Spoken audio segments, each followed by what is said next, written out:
జై శ్రీరామ్. ఈరోజు సీతారాముల కళ్యాణం.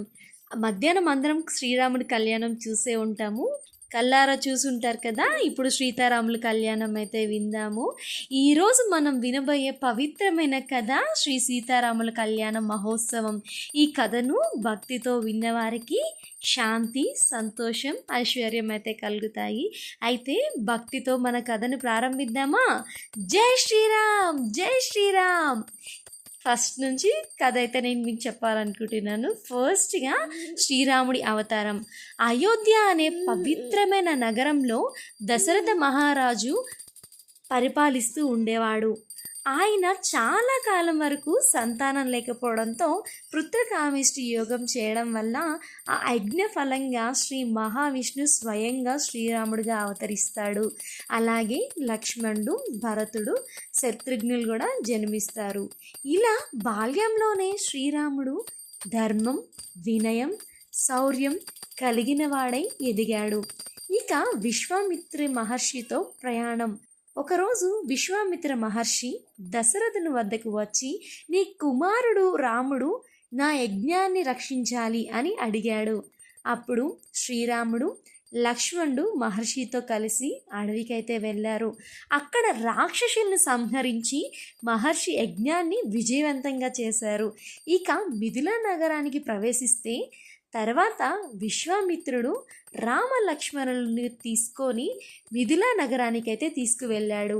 అక్కడ జనక మహారాజు తన కుమార్తె సీతాదేవి స్వయంవరం అయితే నిర్వహిస్తాడు.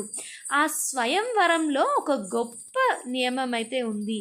అదేంటంటే, శివుడికి చెందిన మహాధనుసును ఎత్తి దాన్ని ఎక్కుపెట్టి తాడు కట్టగలిగిన వాడే సీతాదేవిని పెళ్లి చేసుకోవాలనైతే నిబంధన ఉంది.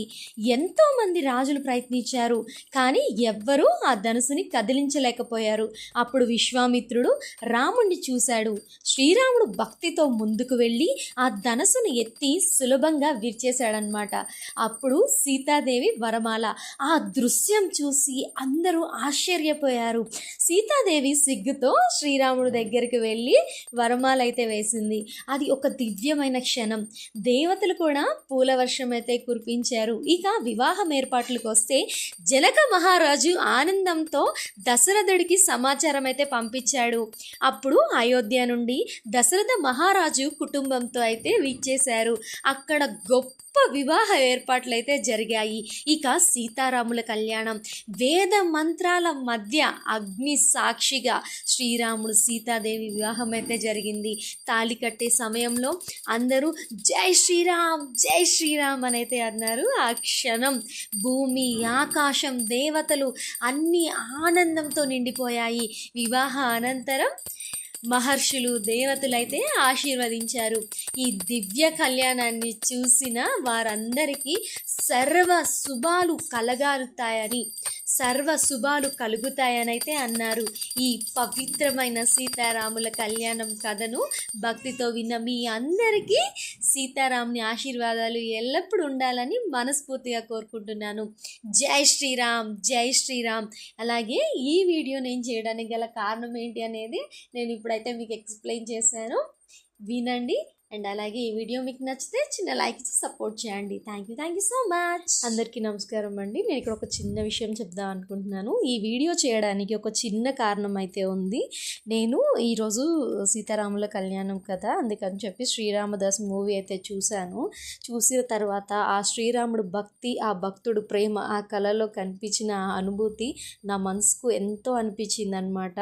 అప్పుడే నాకు ఒక ఆలోచన వచ్చింది, మనం ఎందుకు శ్రీరాముడి కళ్యాణం కథను వినకూడదు, ఎందుకు ఆ పవిత్రమైన సీతారాముల వివాహం మహిమను మరొకసారి మీకు గుర్తు చేయకూడదు అనిపించింది. వీడియో మీకు నచ్చిందని అనుకుంటున్నాను. మీకు నచ్చితే ఒక చిన్న లైక్ ఇచ్చి సపోర్ట్ చేయండి.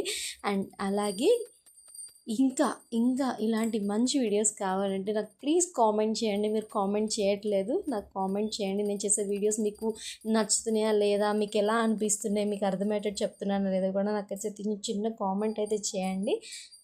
అందరికీ థ్యాంక్ యూ సో మచ్.